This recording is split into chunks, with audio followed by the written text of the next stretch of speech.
Daybreak Today. Now at 6, a police officer is involved in a deadly shooting in West Lubbock. Family, friends, and students gather at a vigil for a Texas Tech student fatally injured in a crash. And lawmakers continue working to avoid a government shutdown. Good morning, I'm Ashley Rodriguez in for Angie Nguyen. We'll get to all those stories in just a moment, but first let's check in with Steve for a look at this morning's forecast. Steve? Topping headlines this morning, a man is dead after being shot by a police officer in West Lubbock. Police responded to a call about a stolen vehicle around 12:45 yesterday afternoon at 31st and Kinway. Investigators say the man got out of the car and started to run when the officer fired his taser at the suspect. Police say the man pulled out a gun. That is when the officer opened fire, killing him. The officer is now on administrative leave, which is standard procedure while the investigation continues. Sentencing will continue today for an admitted killer. 57-year-old David Hampton pled guilty last Wednesday to the murder of a 79-year-old Celestino Rodriguez. Investigators say he and another man robbed and killed Rodriguez in August of 2019. Hampton was arrested and charged with murder the same month. However, his case ended in a mistrial last year. It was then reset and Hampton was charged again. He faces up to life in prison. A Texas Tech student fatally injured in a crash will now live on through others. Police say a car hit 21-year-old Justin Turner as he ran across University Saturday night near the Marcia Sharp Freeway. EMS rushed him to the hospital with critical injuries. Sadly, his family learned that Turner suffered a traumatic brain injury. They made the decision to end life support and begin the process of organ donation. Justin was a proud member of the Sigma Chi fraternity. Last night, hundreds of family and friends and fellow students showed up to Greek Circle to honor him with a candlelight vigil. KCBD's News Channel 11's Brittany Crittenden reports. Brotherhood, showing up for each other in the hardest moments.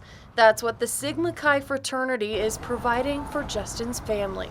It really means. As the Friday night deadline nears, lawmakers on Capitol Hill are scrambling to avoid a government shutdown. Last night, the Senate unveiled a bipartisan stopgap bill that would fund the government through November 17th. It also includes more aid to Ukraine. The Senate must now pass the bill before it can be sent to the House for a vote.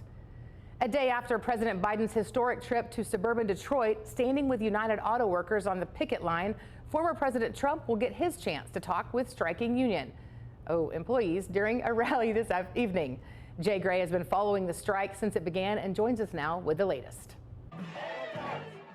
A new school year is underway, which means more exemplary teachers are being rewarded with $500 in this year's first edition of One Class at a Time. One Laura Bush Middle School teacher stands out from the rest. Angie Nguyen shares his unique approach and his passion behind it.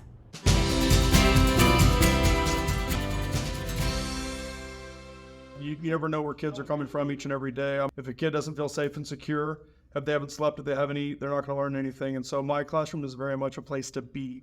Just be okay. You can nominate your favorite teacher for this year's One Class at a Time grant. You can find a link at kcbd.com/oneclass. Texas Tech is celebrating many milestones this year.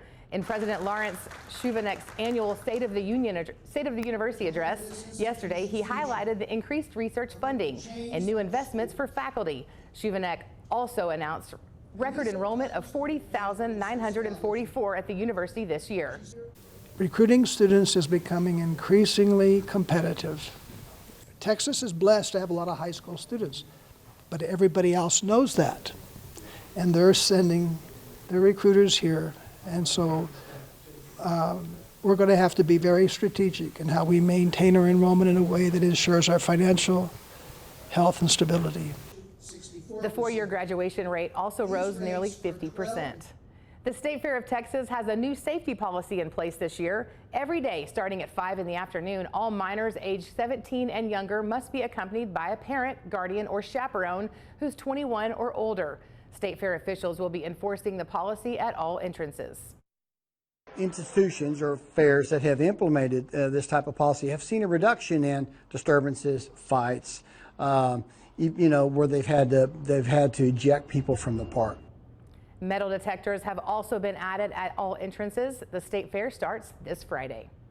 The performances are over and the votes are being tallied for the finale of America's Got Talent. The winner will be revealed tonight. Mark Barger takes a look at the last night's final performances.